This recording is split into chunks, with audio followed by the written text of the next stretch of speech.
on, up you come. You've got to do the rules. Up.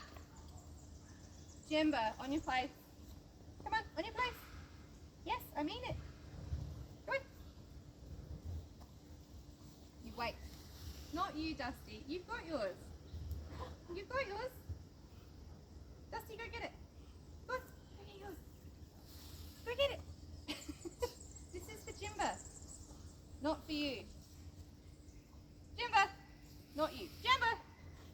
So this is the real hierarchy in play. He doesn't want to go past him. Dusty, you go get yours. Go on, go get it. It's here. Yeah, I know.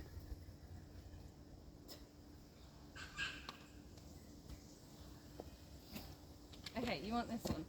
Oh, alright, fine. That was my bad. Jemba! Jemba!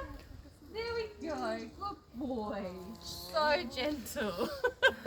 So yeah, you can see how they have that little order of who's in charge and who gets to eat first. So Jemba will never trust if I tried to feed him first. He would never come and take that food because he knows one of the other boys will probably yell at him and say, that's for me. So while they're eating, I'll be down here for a little while longer answering any questions you might have. Otherwise, at 3 o'clock, I'll be up with our Tasmanian devil females doing a similar talk and feed over there. So I may see you there. If not, please enjoy the rest of your visit here at Cleland. Thank you so much. Thank you. So as the caretaker, I assume they all see you in charge. You're the... I do get that question a lot. I always used to wonder, does the sort of the keeper become like the new alpha?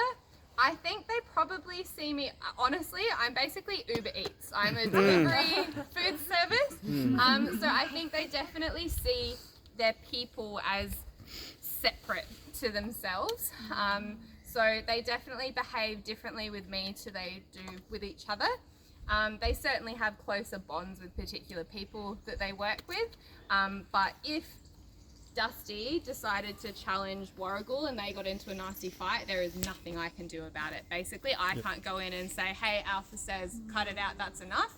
They would probably turn on me and say, who do you think you are? So yeah, I'm definitely sort of with people. If I disappeared tomorrow, as long as the food rocked up, they probably wouldn't be too upset about it, honestly, as sad as it is for me. As long as the food still comes, they don't really mind who brings it, yeah. So that was the next thing, the conditioning, because, you know, they always say the signs, like, you know, because they still are wild animals, obviously they're comfortable with absolutely. you. Can you read them like other canines, like dogs, like their body language? A lot of the body language is very similar, certainly. So they, you know, they'll still have a lot of the same, like positive behaviours and a lot of the same negative behaviours. Like the tail when it's nice and everything's loose and happy, and they'll do the little play bow where the bum's right up in the air and they'll want to bounce around. They're probably a bit easier to read when they're not in a good mood because they still show a lot of those behaviours that people often train out of our dogs. We don't like pet dogs barking and growling and snarling and snapping because it's rude and it's bad manners, but it's actually a good sign because they're communicating how they're feeling.